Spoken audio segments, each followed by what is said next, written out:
ضیاء، یہ آپ نے ذکر کیا جو نظریاتی گروپ کا تھا، وہ غالباً بلوچستان کے اندر ایک ایسے وقت میں سامنے آیا تھا جب 2002 کے الیکشن کے بعد JUIF حصہ تھے بلوچستان کی بھی حکومت کا اور خیبر پختونخوا اس وقت جو کہلاتا تھا اس کی بھی حکومت کا۔ تب کیا وجہ بنی تھی جو مولانا شیرانی صاحب تب ناراض ہوئے تھے، اور انہوں نے غالباً اس 2008 کا تو الیکشن بھی الگ سے لڑا تھا؟ اصل میں معاملات خراب جو ہوئے تھے نظریاتی گروپ کے، وہ خراب ہوئے تھے مولانا شیرانی کی پالیسیوں سے۔ جیسے میں نے آپ سے کہا کہ ان کی بڑی گرفت تھی، انہی کی مرضی سے MNA بنتے تھے، انہی کی مرضی کے سینیٹر بنتے تھے، اور انہی کی مرضی سے الائنسز بنتے تھے۔ تو یہ بلوچستان کے اندر، مگر بلوچستان کی، چونکہ JUI کا جو سیکنڈ اسٹرانگ ہولڈ ہے جنوب KP کے جنوبی اضلاع کے بعد، وہ بلوچستان ہے، جہاں پر JUI ہمیشہ کسی نہ کسی شکل میں اسٹیک ہولڈر یا گورنمنٹ میں رہتی ہے، پہلی بار اس بار نہیں آئی۔ تو وہ ان کے معاملات جو خراب ہوئے تھے وہ بیسکلی ہوئے تھے افغان طالبان کے حوالے سے، کیونکہ مولانا شیرانی نے کافی بیان دیے تھے ان کے خلاف، اور ان پر کافی حملے بھی ہوئے تھے۔ ایک حملہ تو باقاعدہ افغان طالبان کمانڈر تھے مولانا داد اللہ، انہوں نے ایکسیپٹ بھی کیا تھا کہ ان پہ جو حملہ ہوا تھا شیرانی پہ، تو وہ انہوں نے اسی ناراضگی کے اوپر الیکشن لڑا اور بڑا ڈیمیج کیا اس زمانے میں۔ 2008 کے الیکشن میں جب نظریاتی بنی، خود مولانا عصمت اللہ جو ان کے ہیڈ تھے وہ جیت گئے تھے ان کو ہرا کے۔ تو اور دوسری بات یہ کہ اب جب ان کو سائڈ لائن کیا تو وہ ابھی کچھ عرصے پہلے وہ سارے واپس آ گئے JUI کے اندر۔ اچھا، ایک امپورٹنٹ بات یہ کہ ان کی بڑی خواہش تھی کہ مولانا فضل الرحمان کے مقابلے میں الیکشن لڑے مرکزی امارت کا، اور انہوں نے ایک فارم بھی جمع کرائے تھے، بعد میں انہیں پھر جرگے کر کے بٹھا دیا گیا۔ ابھی بھی ان کا بڑا گروپ ہے، مگر اتنا پاورفل نہیں ہے کہ JUI کو نقصان پہنچائے۔ اس کے اندر جو KP کے سابق امیر تھے سینیٹر مولانا گل نصیب، وہ شامل ہے، اور وہ لوگ جو الیکشن ہار گئے، لیکن چونکہ JUI پر مولانا فضل الرحمان کی بڑی گرفت ہے تو ان کے جانے سے کوئی اتنا اثر نہیں پڑے گا ان کی پارٹی پہ۔ بالکل صحیح۔ ہمارے ساتھ JUIF کے مولانا رحمان صاحب بھی موجود ہیں، ان کو ہم خوش آمدید کہتے ہیں شو کے اندر۔ ضیاء صاحب، ان کے ساتھ بھی ہم بات کرتے ہیں۔ جی سر، ویلکم ٹو دا شو۔ بتائیے گا سر کہ جو یہ شیرانی صاحب کی طرف سے آج اتنی تنقید ہوئی ہے مولانا فضل الرحمان صاحب پہ، یہ کیا معاملہ ہے؟ کیا آپ کی جماعت کے اندر بھی ٹوٹ پھوٹ شروع ہو گئی ہے جیسے TV چینلز پہ کہا جا رہا ہے؟ سمجھ نہیں ہے، ذرا دوبارہ۔ جی سر، میں نے سوال یہ پوچھا کہ مولانا شیرانی صاحب کی طرف سے آج بہت تنقید ہوئی ہے مولانا فضل الرحمان صاحب پہ، اور کچھ TV چینلز کہہ رہے ہیں کہ اس سے صاف ظاہر ہے کہ JUIF کے اندر بھی ٹوٹ پھوٹ شروع ہو گئی ہے۔ تو سر ہمیں بتائیں کہ مولانا شیرانی صاحب نے کیوں اتنا سخت بیان دیا مولانا فضل الرحمان صاحب کے خلاف؟ یہ تو خیر ان سے پوچھنا چاہیے کہ انہوں نے کیوں ایسا کیا ہے، لیکن باہر کے جماعتوں میں لوگوں کی اپنی کچھ رائے ہوتی ہے، اس میں کوئی شک نہیں ہے، لیکن اس طرح اوپنلی میڈیا پر گفتگو کرنا یہ حضرت مولانا محمد خان شیرانی صاحب کے خود اپنے شان کے بھی خلاف ہے، اور ان کو ایسی باتیں نہیں کرنی چاہیے۔ باقی وہ ہمارے بڑے ہیں، میں ان کے متعلق تو کچھ نہیں کہہ سکتا، لیکن انہوں نے جو اسرائیل کو تسلیم کرنے یا اسرائیل کو کرنے کے، ہمارے سامنے تو جناب رسول اللہ صلی اللہ علیہ وسلم نے وصال کے وقت جو حدیث ہمارے علماء کوٹ کرتے ہیں کہ اخرج الیہود من جزیرۃ العرب، جزیرہ عرب سے جو ہے یہودیوں کو نکال دو، میرے خیال میں اس حدیث کے بعد تو کوئی جواز نہیں رہ جاتا۔ اور دوسرا یہ ہے کہ یہ سیاسی معاملہ اگر ہے تو پاکستان کا جو موقف ہے وہ بھی 70-75 سال سے یہی موقف ہے، اور پاکستان کے پاسپورٹ میں آج تک اسرائیل کا اندراج تک نہیں ہے، تو یہ تو پاکستان کے موقف کے بھی خلاف ہے۔ تو مجھے سمجھ نہیں آ رہی کہ انہوں نے کیوں ایسا کیا ہے، لیکن باہر کے اپنا یہ جمعیت علماء اسلام کا موقف ہے اسرائیل کو تسلیم کرنے کا، اور نہ ہی پاکستان کا یہ موقف ہے۔ سر یہ تو آپ نے بہت اہم بات کی اسرائیل کے حوالے سے، پر انہوں نے مولانا فضل الرحمان صاحب حوالے سے بھی گفتگو کی۔ کیا اب جمعیت علماء اسلام کوئی اس حوالے سے قدم اٹھائے گی جس کو ہم کہتے ہیں انگریزی میں کوئی ڈسپلنری ایکشن جو ہے آپ لوگ لیں گے مولانا شیرانی صاحب کے خلاف؟ ان سے پوچھا جائے گا کہ انہوں نے اس طرح کی تنقید کیوں کی فضل الرحمان صاحب پہ؟ ایسا ہے کہ ہمارے جو مرکزی مجلس شورا ہے اس میں ان کے حوالے سے کچھ ایسی گفتگو ہوئی تھی اور اس میں مرکزی جماعت نے ایک کمیٹی بنا دی ہے. وہ کمیٹی شیرانی صاحب سے ملے گی بھی اور ان سے بات بھی کرے گی اور لازماً آج کا جو ان کا موقف ہے وہ بھی سامنے آئے گا. تو جب یہ موقف سامنے آئے گا اور ان سے گفتگو ہوگی تو پھر اس کے بعد ہی ہم کوئی رائے پیش کر سکیں گے. تو سر یہ کب ملاقات ہوگی؟ یہ تو مجھے علم نہیں ہے لیکن کمیٹی بنا دی گئی ہے اس کے لیے اور ان سے وہ ملاقات بھی کرے گی اور ان کے ساتھ ان معاملات کو ڈسکس بھی کرے گی. تو سر کیا یہ ممکن ہے کہ شیرانی صاحب کی طرف سے جو تنقید ہوئی اس سے ہم یہ کہہ سکیں یا یہ نتیجہ نکال سکیں کہ شاید آپ کی جماعت کے اندر بھی جو پی ڈی ایم کے اندر آپ حصہ بنے ہیں اور آپ نے ایک فیصلے بہت سخت سے کیے ہیں استعفے دینے کے اور مارچ کرنے کے، کیا اس کے خلاف اور بھی سینئر رہنما ایسے ہوں گے جو پریشان ہیں اور شاید یہ سوچتے ہیں کہ یہ جماعت نے صحیح فیصلہ نہیں کیا؟ نہیں، جماعت کا جو موقف ہے اس کو تو بالکل واضح ہے اور یہ نہیں ہے کہ جماعت کے اندر جو ہے کوئی ایک شخصیت فیصلہ کرتی ہے.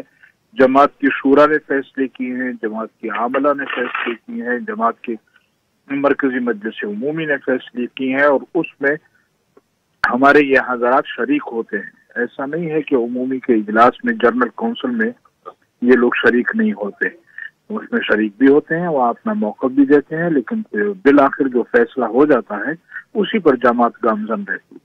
سر اس سے پہلے حافظ حسین احمد صاحب نے بھی کچھ ایسی سٹیٹمنٹس دی تھیں، کچھ ایسے بیانات دیے تھے کہ پارٹی قیادت نے ان کے خلاف بھی ایکشن لیا تھا. کیا وہ اب صرف جو ایک وہ پوزیشن ہولڈ کرتے تھے جماعت کے اندر ان سے وہ لے لی گئی ہے، مگر کیا وہ جماعت کا اب بھی حصہ ہیں؟ جی بالکل، وہ جماعت کا حصہ ہیں، جماعت کے رکن ہیں اور جب تک کمیٹی یا مرکزی جماعت کوئی فیصلہ نہیں کرتے وہ ہمارے سینئر بھی ہیں، ہمارے بڑے بھی ہیں، ہمارے محترم بھی. سر ان کے کیا خدشات تھے یا ایسے تحفظات تھے جن کی وجہ سے ان کے بیانات آئے جو پارٹی پالیسی سے الگ تھے؟ یہ تو خیر ان سے پوچھا جا سکتا ہے، لیکن میرے خیال میں چونکہ میں ذاتی طور پر حافظ صاحب کو جانتا ہوں، بڑی سنجیدہ انسان ہیں اور بڑی مدلل گفتگو بھی کرتے ہیں، لیکن باہر کب میری کیونکہ ان سے فی الوقت ملاقات نہیں ہوئی ہے اور کمیٹی ان کے ساتھ بیٹھی ہے، انہوں نے ان سے گفتگو بھی کی ہے، تو کمیٹی کے سامنے ان کا موقف ہوگا. جب وہ رپورٹ آئے گی تو اس کے بعد ہی ہم کوئی رائے بنا سکیں. بالکل صحیح، شکریہ سر. جی ضیاء، آپ نے بھی مولانا صاحب کی گفتگو سنی، آپ کے کوئی کامنٹس اس حوالے سے کہ کیا یہ سچ مچ اتنا کوئی سیریس ایشو نہیں ہے جس طرح وہ کہہ رہے ہیں، اور وہ کہہ رہے ہیں کہ جماعت اس کو دیکھ لے گی، جو بھی ایکشن لینا ہوگا لے لیں گے؟ نہیں، میں نے اس سے آپ کو پہلے بتایا کہ یہ ان کا کافی عرصے سے جے یو آئی کی مرکزی قیادت کے ساتھ ایک وہ چل رہی تھی. ان کی نامزد کردہ لوگ کو ٹکٹ نہیں دیا گیا 2018 میں. ابھی جو تنظیمی انتخابات تھے ضلعی سطح پہ یا صوبائی سطح پہ، ان کو لوگوں کو ٹکٹ نہیں دیے گئے. تو یہ کہ ایک فرسٹریشن بھی ہوتی ہے کیونکہ آپ ایک عہدے پہ رہتے ہیں، ایک پاورفل عہدے پہ، ایک پارٹی میں سیکنڈ پاورفل شخصیت ہے، وہ پھر اچانک آپ کو بالکل سائڈ لائن کر دیا جائے. تو میرے خیال میں یہ فرسٹریشن کا ایک اظہار ہے. یہ ان کے صرف یہ بیان نہیں ہے، ان کے کافی بیانات آئے ہیں کچھ عرصے پہلے. ان کے جو موقف کو جو پشتون نیشنلسٹ ہے وہ بھی زیادہ شیئر کرتے ہیں ان کے کچھ چیزوں کو، اسپیشلی افغانستان کے معاملات کے حوالے سے، افغان طالبان کے حوالے سے. تو یہ کہ ان کے اسٹیٹمنٹ بھی کافی آ رہے تھے جو پارٹی پالیسی کے بالکل اگینسٹ تھے. ایک انٹرسٹنگ بات یہ ہے کہ بلوچستان کے جو اس کچھ معروضی حالات ہے اس کے حوالے سے ان کی بڑی ایک انڈرسٹینڈنگ یہ تھی کہ یہ جو سیکٹیرین گروپ تھے ہی واز ویری اگینسٹ ہم. انہوں نے ایک تنظیم بنائی تھی امام کے نام سے جس کے اندر پراپرلی شیعہ تنظیمیں بھی ہوتی تھی. تو اس لحاظ سے یہ کافی ایک بورڈریٹ بھی تھے، اسپیشلی اگر آپ کوئٹہ کی بات کریں. آپ کی باتوں سے یہ سمجھ آتا ہے کہ جیسے اب مولانا شیرانی صاحب کی اگر کوئی ناراضگی رہتی ہے جماعت سے تو اس کا زیادہ سے زیادہ یہ فرق پڑے گا اس سے کہ بلوچستان کے اندر جو الیکٹورل سٹرینتھ ہے JUIF کی ہو سکتا ہے کہ وہ کمزور پڑ جائے، زیادہ سے زیادہ وہ الگ ہو کے بلوچستان کے حوالے سے ایک اپنا فیکشن بنا لیں گے، اس سے زیادہ کوئی نقصان مولانا فضل الرحمان صاحب کو یہ پہنچا نہیں سکتے؟ بالکل، جیسے پہلے بھی گروپ بنے جمعیت علماء اسلام سمیع الحق گروپ، وہ بھی اتنا ڈیمیج نہیں کر سکے، باوجود کہ ان کے پاس ایک بہت بڑا مدرسہ بھی تھا، ان کی بڑی پرسنالٹی تھی مولانا سمیع الحق کی، تو یہ بھی ایک فیکشن بنائیں گے، لیکن میرے خیال میں کچھ اتنا بڑا ڈیمیج نہیں ہوگا، کچھ سطح پر شاید کچھ ایریاز میں کچھ ضلعوں میں شاید ووٹ تقسیم کرے، لیکن اتنا بڑا ڈیمیج نہیں ہوگا پارٹی کو۔ بہت بہت شکریہ، آپ نے ہم سے گفتگو۔ ناظرین یہاں پہ لیں گے ایک چھوٹا سا بریک، اور جب ہم بریک سے واپس آئیں گے تو ہم بات کریں گے جو UK کے اندر اس وقت کرونا وائرس کے حوالے سے صورتحال ہے، اور بہت سے ممالک نے جو اپنی فلائٹس ہیں UK کے لیے وہ کینسل کر دی ہیں۔ اسٹے ود اس۔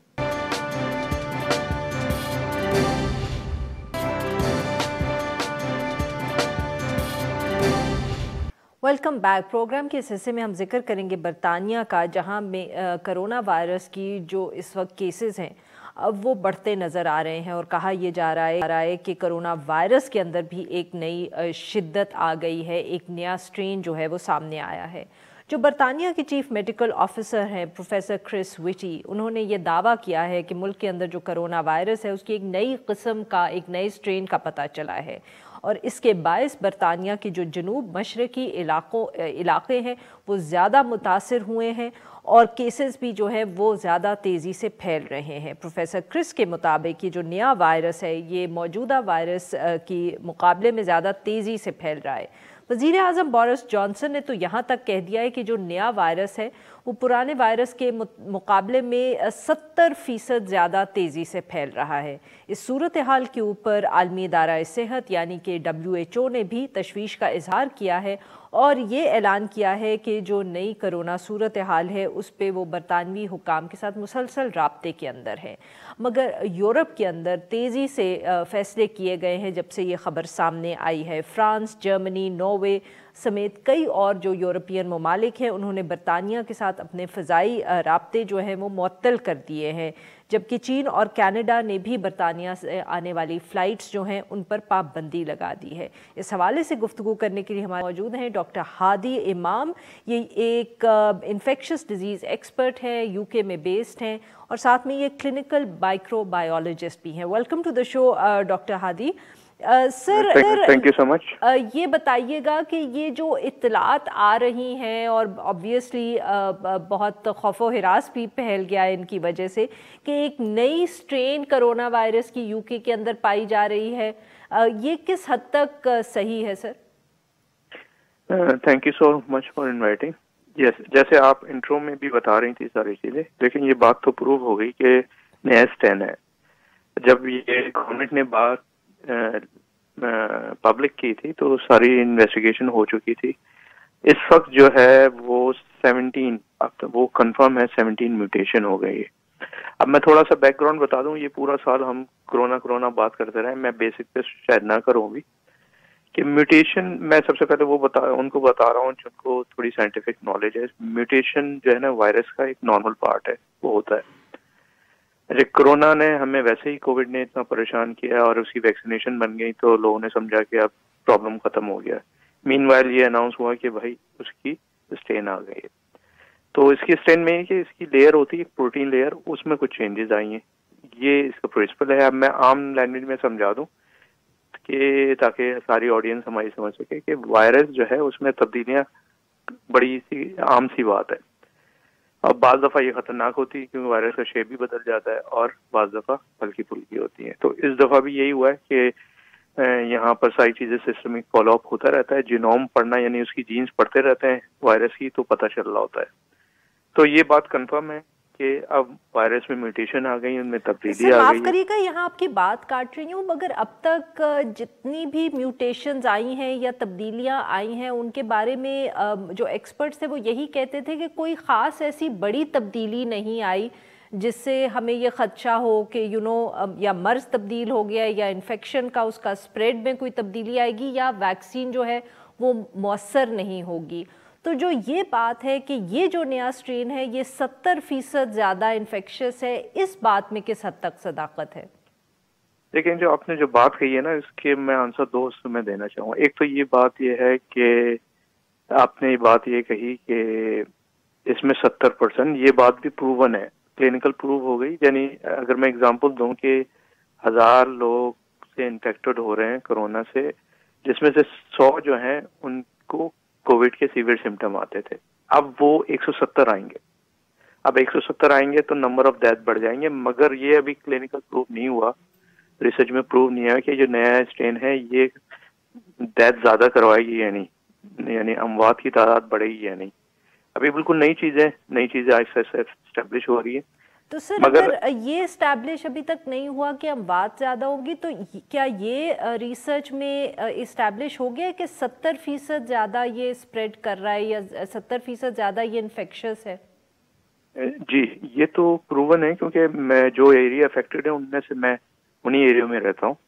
ہم روز یہ دیکھ رہے ہوتے ہیں. دوسرا یہ ہے کہ دو بڑی ریسرچ ہے، امپیریل کالج کی، آکسفورڈ کی، تو یہ تو پروون ہے، اور جس کی بیس پہ انہوں نے نیوز لیک کی، کیونکہ انہیں معلوم تھا اس نیوز کا امپیکٹ بہت دور تک جائے.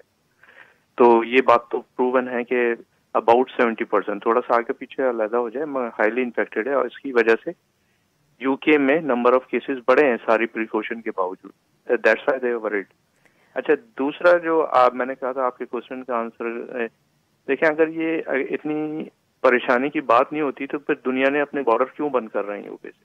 کوئی نہ کوئی ریزن ہے نا. ہر کی اپنی سائنٹسٹ بیٹھے ہیں، ان کی کمیٹیاں بیٹھی ہیں، دے ریسرچ، دے کیلکولیٹ، ہر کوئی اپنے ملک کے مفادات دیکھ سکتا ہے.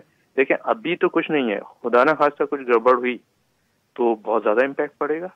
اور میری نالج میں یہ ہے کہ اپ ٹو 30 کنٹریز نے بین کر دیا یو کے ارائیول. تو سر یہ بتائیے گا کہ پھر یہ جو نیا اسٹرین ہے کیا یہ صرف یو کے اندر پایا گیا ہے؟ ابھی تک ریسرچ نہیں امریکہ کے اندر، باقی یورپین ممالک میں، اور کسی ملک کے اندر جو کرونا انفیکشنز ہیں ان کے اندر یہ اسٹرین نہیں ہے، یہ صرف یو کے اندر ہے؟ دیکھیں میری نالج میں نہیں ہے. یو کے نے تو آفیشلی اناؤنس کر دیا نا، لیکن اسٹرین تو آئیں گے، اس میں کوئی شک نہیں ہے، کیونکہ that is the virus survive. لیکن کتنا وہ کیا ہوتا ہے، پرابلم ہوتا ہے، اسے ٹیکل کرنا ڈیفیکلٹ ہو جائے گا. یو کے اپنے مسئلے ہیں، کیونکہ یو کے میں علاج جو ہے گورنمنٹ کی responsibility, national health services NHS. تو نمبر آف کیسز بڑھیں گے تو لوڈ ان پہ آئے گا، ان کے بجٹ ڈسٹرب ہوگا، تو they are very careful about it. تو اور سر یہ کیوں کہا جا رہا ہے کہ یہ صرف جو مطلب کہ لندن ہے اور اس کے علاقوں کے قریب یہ وائرس زیادہ پایا جا رہا ہے، اور ابھی تک یہ شاید نارتھ کے علاقوں میں اتنا یہ والا وائرس نہیں پہنچا یا پایا جا رہا؟ بات کس حد تک صحیح ہے؟ دیکھیں انہوں نے تو یہی کہا ہے کہ یہ جو ہے وائرس ابھی ساؤتھ ایسٹ انگلینڈ میں ہے، جس میں لندن بھی آتا ہے اور ایسکس کاؤنٹی اور سفیکس کاؤنٹی ساری آتی ہیں. لیکن یہ کہنا بڑا مشکل ہے کہ اور جگہ نہیں ہے. ابھی گورنمنٹ تو یہی کلیم کر رہی ہے، تو لیٹس سی، میں اس پہ کمنٹ نہیں دے سکتا. بہت بہت شکریہ سر، آپ نے ہم سے بات کی. ناظرین پہ لیں گے ایک چھوٹا سا بریک، اور جب ہم بریک سے واپس آئیں گے تو ہم بات کریں گے جو وزیر اعظم عمران خان صاحب کا گھر ریگولرائز کیا گیا ہے بنی گالہ میں. اسٹے ود اس.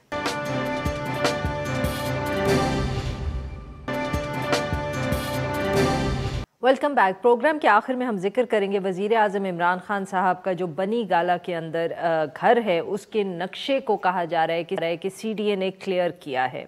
اسلام آباد کی جو کیپٹل ڈیولپمنٹ اتھارٹی ہے اس کے جو نئے بائی لاز ہیں ان کے تحت وزیر اعظم کی جو بنی گالہ کے اندر رہائش گاہ ہے اس کے نقشے کو منظوری دے دی گئی ہے، اور اس ریگولرائزیشن جو ہوئی ہے ان کی رہائش گاہ کی، اس کے لیے وزیر اعظم صاحب کو ایک ریگولرائزیشن فی بھی چارج کی گئی ہے.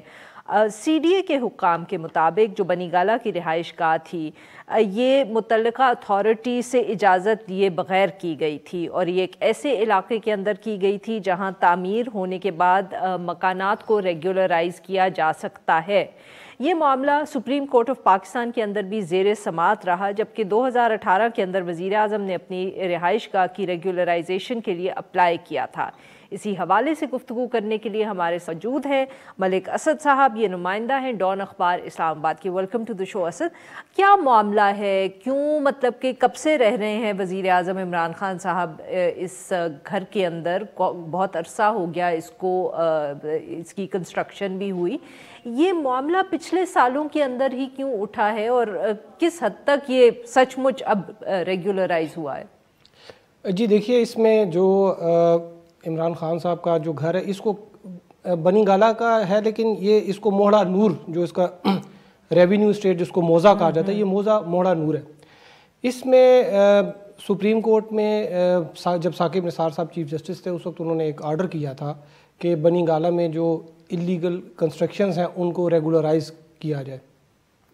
تاہم اس وقت بھی ایک جو ہے وہ پھر ایک سٹوری بھی آئی تھی، بلکہ ہماری اخبار میں آئی تھی، کہ ایک اسلام آباد ہائی کورٹ کا آرڈر تھا جو کہ سپریم کورٹ میں 3 ممبرز جو بینچ ہیں انہوں نے وہ اپ ہیلڈ کیا، اور اس کے مطابق یہاں پہ جو پروٹیکٹڈ ایریاز ہیں یا جو زون 4 ہے یا جس طرح بنی گالہ ہے، یہاں پہ اگر جو کنسٹرکشنز ہیں اللیگل کنسٹرکشن ہے، ان آتھرائز کنسٹرکشن ہے، ان کا اسٹیٹس ان آتھرائز کنسٹرکشن کا تھا، ان کو اگر ریگولرائز کرنے کا ایک وہ طریقہ کار دیا تھا۔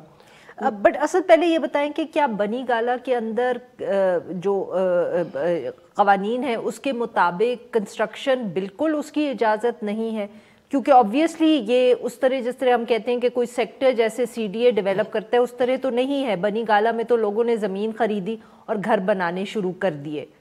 جی اصل میں دیکھیں جو بنی گالہ جو ہے نا، یہ اس میں یہاں پہ کیوں یہاں پر کنسٹرکشن بین ہے، اس کی ریزن یہ ہے کہ جو راول ڈیم ہے جو کہ پانی کا ذخیرہ ہے راول پنڈی کے جو لوگوں کے لیے، وہاں پہ جو بنی گالہ ہے وہ اس کا کیچمنٹ کا ایریا ہے، تو یہاں پہ سیوریج کے جو ہے وہ اس طرح کے جو لوگوں کے اتنے زیادہ گھر بنے ہوئے ہیں، تو جب بارش آتی ہے تو وہ بیسکلی تو راول ڈیم اس وجہ سے بنا تھا کہ یہاں پہ پانی جمع ہو جائے گا، اور یہاں پہ راول پنڈی میں اور اسلام آباد میں بھی کچھ جگہوں پہ وہ اس کا پانی ڈسٹریبیوٹ کیا جائے گا۔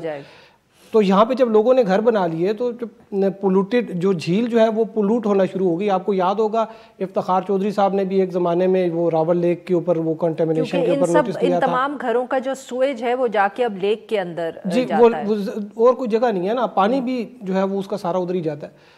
تو یہ افتخار چودھری صاحب نے پہلے بنی گالہ اور جو دوسرے اس طرح کے علاقے تھے وہاں پہ اس چیز کا نوٹس لیا، وہاں پہ پھر انہوں نے کہا جی سیوریج ٹریٹمنٹ پلانٹس بنائے جائیں، لیکن ابھی جو یہ ثاقب نثار صاحب نے جو یہ کہا کہ جی اس کو ریگولرائز کر دیں، تو اس وقت پھر یہ سامنے آئی ایک چیز بات کہ یہ ایک آرڈر آلریڈی تھا جس میں ایک کمیشن کا کہا گیا تھا، ایک کمیشن بنے گا اور اس میں انوائرمنٹلسٹ ہوں گے، وہ کمیشن پھر یہ وہ طے کرے گا کہ کون سا گھر جو ہے وہ ریگولرائز ہونے والا ہے کون سا نہیں ہے، اور بڑی ہیوی کاسٹ جو ہے وہ اس پہ جو کمیشن نے امپوز کرنی تھی اللیگل کنسٹرکشن پہ، کیونکہ یہاں پہ پھر بعد میں جو ابھی سپریم کورٹ میں ایک امپلیمنٹیشن بینچ بنا اس نے بھی یہ کہا جی کہ اس طرح سے ہے کہ اگر سیوریج ٹریٹمنٹ پلانٹ لگا دیے جائیں تاکہ پانی جو ہے وہ ذرا ٹریٹ ہو کے پھر اس میں جائے۔ تو اسلام آباد ہائی کورٹ کا جو آرڈر تھا ثاقب نثار صاحب نے اس کو مد نظر رکھ کے اپنا فیصلہ دیا، یا جیسے ان کا جو فیصلہ ہے وہ بالکل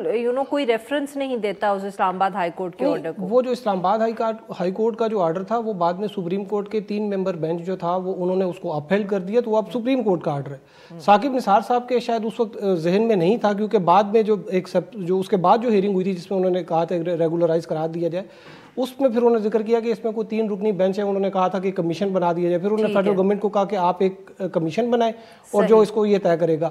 اب وہ کمیشن جو ہے وہ ابھی تک جو ہے وہ نہیں بنا، اور کس سال کی آپ بات کر رہے ہیں؟ یہ کوئی تقریباً 2 سال پرانی بات ہے۔ اچھا، تو وہ کمیشن یعنی کہ نہیں بنا، وہ کمیشن ابھی تک نہیں بنا، اور اس میں جو کنسلٹنٹ، کیونکہ وہ ابھی سی ڈی اے نے ریسنٹلی کنسلٹنٹ کی اپوائنٹمنٹ کے لیے ایک اشتہار وغیرہ دیا ہے، لیکن یہ جو ابھی عمران خان صاحب کے گھر کی جو بات ہے وہ ابھی تک اپروول اس کی نہیں ہوئی سی ڈی اے سے، وہ جو لے آؤٹ نہیں۔ تو یہ جو ہم کل سے خبریں سن رہے ہیں کہ اب وہ ریگولرائز ہو گیا اور انہوں نے پتہ نہیں کتنے لاکھ بھی دے دیے ہیں، اور بہت تنقید بھی ہو رہی ہے کچھ کوارٹر سے اس بات پہ، وہ کیا معاملہ ہے؟ آپ تو کہہ رہے ریگولرائزیشن ہوئی نہیں ہے۔ دیکھیں اس میں اس کی ریگولرائزیشن کا ایک طریقہ کار ہے، ان کے جو نقشہ جو ہے، نقشے کی انہوں نے فیس جمع کرائی ہے، وہ 12 لاکھ ہے سم تھنگ ہے کوئی تقریباً، تو یہ تو پہلے نہیں جمع کروا دیں یہ تقریباً یہ اور یہ لیٹر بھی جو ایک ان کا تھا وہ مارچ کا تھا، یہ انہوں نے نقشے کے پیسے دیے ہیں، جبکہ ان کے پاس جو کل جو ہے وہ تو تقریباً 300 کنال سے شاید اس سے بھی زیادہ ہے، پوری پہاڑ ان کے پاس ہے. اس ساروں کا جب اب اس کو وہ کریں گے تو وہ تو تقریباً 1.5-2 کروڑ روپیہ جو ہے وہ ان کی کاسٹ پڑے گی، کیونکہ یہ جو ریگولرائزیشن کی کاسٹ ہے، جو سیوریج ٹریٹمنٹ پلانٹ وہاں پہ لگنا ہے بنی گالہ میں، اس کی کاسٹ جو ہے وہ یہ لوگ دیں گے جن کے غیر قانونی وہاں پر مکانات ہیں. تو ابھی جو سی ڈی اے نے جو کیا ہے وہ کنڈیشنل ہے. انہوں نے یہ لکھا ہے کہ یہ it is subject to the approval of consultant انہوں نے ابھی انہوں نے اپوائنٹ کرنا ہے. لیکن چونکہ اس وقت حکومت بھی پی ٹی آئی کی ہے اور سی ڈی اے بھی ظاہری بات ہے کہ ان کے ایک ماتحت ادارہ ہے، تو شاید امکان ہے کہ کنسلٹنٹ آئیں گے تو وہ ابھی فی شاید تھوڑی زیادہ کر دیں گے. لیکن آئی تھاٹ کہ جو اسلام آباد ہائی کورٹ کا آرڈر ہے جس کو سپریم کورٹ نے اپہولڈ کیا ہے، وہ تو کہتا ہے کہ ایک کمیشن بنائے، تو یہ اب کنسلٹنٹ کا بیچ میں کیا رول ہوگا؟ اصل میں 2 پیرلل پروسیڈنگ سپریم کورٹ میں، ایک تو وہ ججمنٹ فائنل ہو گئی تھی، لیکن جو دوسری ہے وہ ابھی بھی سب جوڈس ہے، اور اس میں انہوں نے سی ڈی اے نے ایک اپنے جو والی سب جوڈس ہے جو کہ ثاقب نثار صاحب نے جو امپلیمنٹیشن کمیشن انہوں نے کہا تھا کہ ریگولرائز کر دی جائے. لیکن اب اس میں آپ دیکھیں نا کہ ادھر ججز کے بھی گھر ہے، تو آپ نے وہاں پہ جو ہے وہ انہوں نے کہا کہ جی اس کو امپلیمنٹیشن کمیشن بنا لیا گیا. تو اس امپلیمنٹیشن کمیشن نے جو ہے اس میں سی ڈی اے نے ایک اپنے جو انہوں نے by laws, building by laws amend کیے تھے، وہ انہوں نے سبمٹ کیے کہ ہم نے ابھی یہاں پہ جو ہے وہ جو امینڈ کر دیے ہیں جو قانون ہے. اس جو امینڈڈ بلڈنگ بائی لاز تھے اس کے تحت پھر عمران خان صاحب جو ہیں ان سے یا ان کے آفس سے، کیونکہ خان صاحب کو تو شاید اتنی نیٹی گریٹی کا تو نہیں پتہ ہوگا یا اتنے اس میں تو نہیں جاتے ہوں گے، ان کے آفس سے شاید وہ چیزیں منگوا لیں کہ بھائی ہمیں دے دیں تو ہم یہ کر دیتے ہیں، پروسیس سٹارٹ کر دیتے ہیں. تو انہوں نے امینڈ کیوں کیے ہیں bylaws C D A نے؟ کیا یہ اس لیے صرف کیے گئے ہیں کہ وزیر اعظم صاحب کا گھر جو ہے ریگولرائز کیا جائے؟ نہیں، اس میں اس کے علاوہ بھی ایشوز تھے. ہائی رائز بلڈنگز کا بھی ایشو تھا کہ یہاں پہ شہر میں جو ہے ایک لمٹ تھی، اس سے زیادہ اونچی بلڈنگز نہیں بنائی جا سکتی تھیں. پھر اس کے علاوہ لینڈ ایکوزیشن کے بھی ان کے ایشو تھے. وہ تمام چیزیں تھیں. بیچ میں یہ بھی ایک تھا. ظاہری بات ہے جب آپ لا امینڈ کر رہے ہوتے ہیں تو خان صاحب کے علاوہ بھی وہاں پہ بہت سارے گھر ہیں جن کو ریگولرائزیشن جن کی ہونی ہے، کیونکہ ابھی آپ کو شاید ان میں ہوگا کہ وہاں پہ جو یوٹیلیٹیز سروسز ہیں یعنی کہ بجلی اور گیس، اگر کسی نے نئے جن کے پرانے لگے ہوئے وہ تو لگے ہوئے 90s میں کسی نے لگوا لیے، لیکن ابھی وہاں پر بجلی اور گیس کے کنیکشن بھی نہیں مل رہے. وہ کہہ رہے ہیں جی کہ آپ کے جب تک ریگولرائز نہیں ہوں گے تو تب تک آپ کو نہیں ملے گا. تو یہ بھی چیزیں سی ڈی اے کو ہوگی کہ اب پولیٹیکل گورنمنٹ ہے تو لوگوں کا پریشر بھی جاتا ہے وہاں پہ جو ان کے ایم این ایز وغیرہ ہیں، تو انہوں نے کوئی سجیشن دی ہوگی کہ آپ جس طرح سے کر لیں. صحیح. تو ابھی آپ کہہ رہے ہیں کہ ابھی تک جتنا پیسہ دیا گیا وہ صرف کنسٹرکشن پلان جو ہے یا جو نقشہ ہے اس کو اپروو کروانے کے لیے، جو باقی پروسیس ہے ریگولرائزیشن کا وہ وہیں کا وہیں ہے، اس میں ابھی بہت سا کام رہتا ہے اور بہت سی فیس بھی رہتی ہے، بہت سے پیسے بھی رہتے ہیں. وہ مطلب اس میں ایک آپ دیکھیں نا کچھ سٹیپ ہے نا، ابھی کچھ آپ سمجھیں کہ وہ انہوں نے جو اس کے جو سٹیپس تھے نا،